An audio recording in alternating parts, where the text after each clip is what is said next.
ব্যবসা হলো হালাল, হালাল ভাবেই করতে হবে।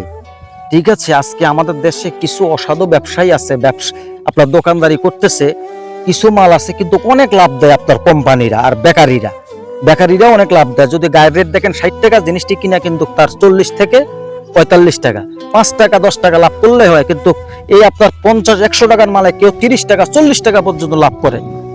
যেই মালে হোক না কেন, আপনার খাদ্য মাল হোক আর যে কোনো মাল হোক, গায়ের রেট যা সেটাই নিচ্ছে। এজন্য হালাল ব্যবসা করুন। ঠিক আছে, ব্যবসা তো আমরা কম বেশি সব ব্যবসার উপর অভিজ্ঞ আছে, সব ব্যবসা করেছি। হালাল ব্যবসা করুন, তাহলে বরকত বাড়বে, অল্পতেই বরকত বাড়বে। নহলে এই হারামের বরকত নেই, আপনি যে তার কাছে সবসময় বেশি নিচ্ছেন মানুষের কাছে, এটার একদিন জবাবদিহি করতে হবে। বা আপনার এমন একটি রোগ হয়ে গেল, লক্ষ লক্ষ টাকা চলে যাবে। ঠিক আছে, আজকে অনেকেরই কামাই করতেছে কিন্তু আরেক দিকে চলে যাচ্ছে, কারণ ওই যে তার ব্যবসাটা হালাল নেই। হালাল ব্যবসা করুন, সীমিত লাভ করুন, আপনার ব্যবসাতে বরকত আসবে।